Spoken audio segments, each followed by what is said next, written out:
Hello বন্ধুরা, সবাইকে জানাই শুভ সকাল।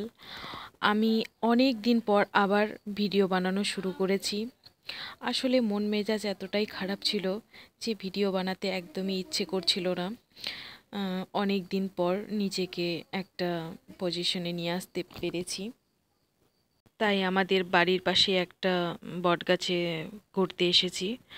মা সবাই মিলে আমাকে জোর করছিল, তাই আমি এসেছি। আমার কিন্তু ঘোরা একদমই ভালো লাগে না।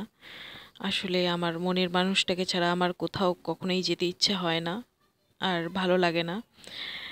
আচ্ছা, চলো এই বটগাছটার ব্যাপারে তোমাদের কিছু তথ্য দেওয়া যাক। এই বটগাছটাতে কিন্তু এই মাসে, না এই মাসে না, মানে এর মধ্যেই, শীতের মধ্যে কিন্তু মেলা হয়, খুব বড় করে মেলা হয়। আমার ঠিক তারিখটা মনে নেই। সম্ভবত এই শীতকালের সিজনেই কিন্তু খুব বড় করে মেলা হয়। আর এই মন্দিরটা কিন্তু এতটা উন্নত ছিল না আগে। এই মন্দিরে কিন্তু হরির নাম, মা কালীর মন্দির, বাবা ভোলেনাথের মন্দির। আর এখানে কিন্তু খুব বড় করে পুজো হতে হতে হতে হতে এখন কিন্তু মন্দিরটি আবার উন্নতির শিখরে পৌঁছে গেছে। আর এখানে জানো তো, এই বটগাছটার মধ্যে মূল যে বটগাছটা কোনটা সেটা কিন্তু বোঝা যায় না। অনেকটা বটানিক্যাল গার্ডেনের মতন এই বটগাছগুলো ছড়িয়ে পড়েছে চারিদিকে। দেখো শুধু বটগাছ আর বটগাছ। এদিকে কিন্তু অনেকটা জায়গা নিয়ে কিন্তু এই বটগাছ বিস্তারিত। এই বটগাছ দেখতে অনেকটা কিন্তু বটানিক্যাল গার্ডেনেরই মতন।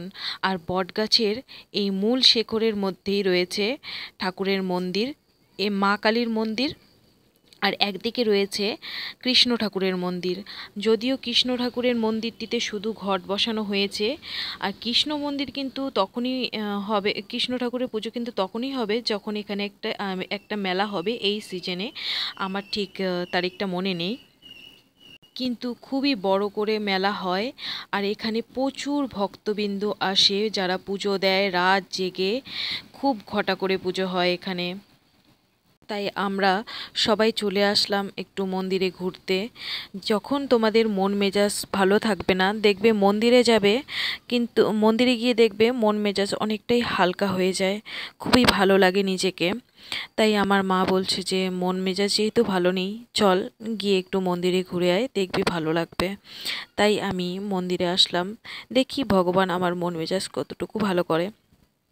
আর আরেকটা কথা জানো তো, এখানে যে এই সিজনে পৌষ মাসে বলে যে অনেকে কার্তিক ফেলে, অনেকের বাড়িতে যে কার্তিক ঠাকুরগুলোকে ফেলা হয়, সেগুলো কিন্তু যখন পুজো দেওয়া হয় সেই কার্তিক ঠাকুর কিন্তু এইখানেই এনে রেখে দেওয়া হয়।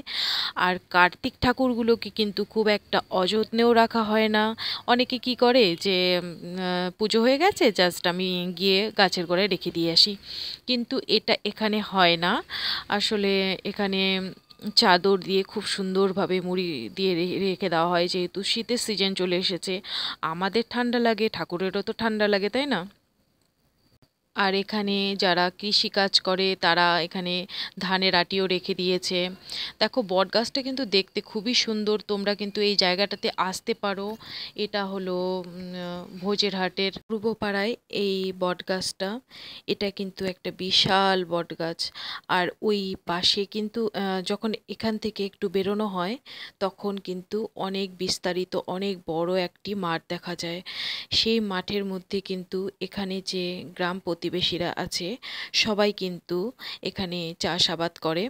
এখানে বিভিন্ন রকম ফুল চাষ হয়, বাঁধাকপি, ফুলকপি, সিজনের মানে সিজনাল যতগুলো সবজি থাকে সব কিন্তু তারা চাষ করে।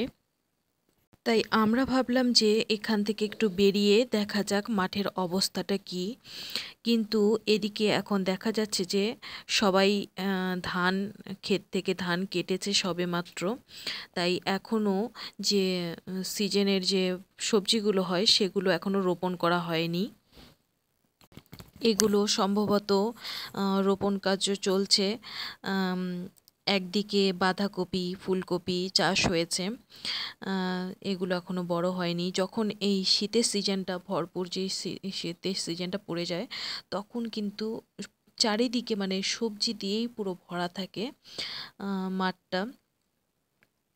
এখানে কিন্তু গাঁদা ফুলের চাষ করা হয়েছে।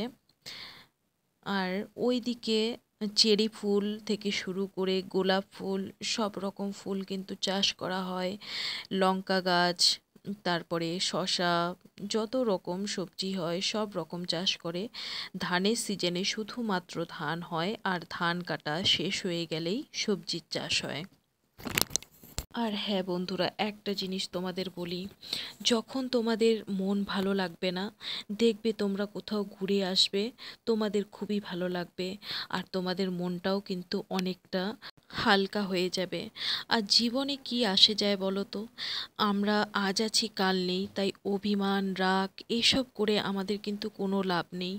বলতে গেলে যে আমরা যে মূল্যবান সময়টুকু আছি, সেইটুকুই সময় কিন্তু আমরা নষ্ট করে দিচ্ছি। এই সময়ের সাথে সাথে নিজেকে বদলাতে শেখো। আর আর ইগো না, বড়রা ছোটদের ভালোবাসা দাও, আর ছোটরা দেখবে তোমাদের আপনি আপ সম্মান দেবে। আর এতে দেখবে সংসার অনেক সুখের হয়।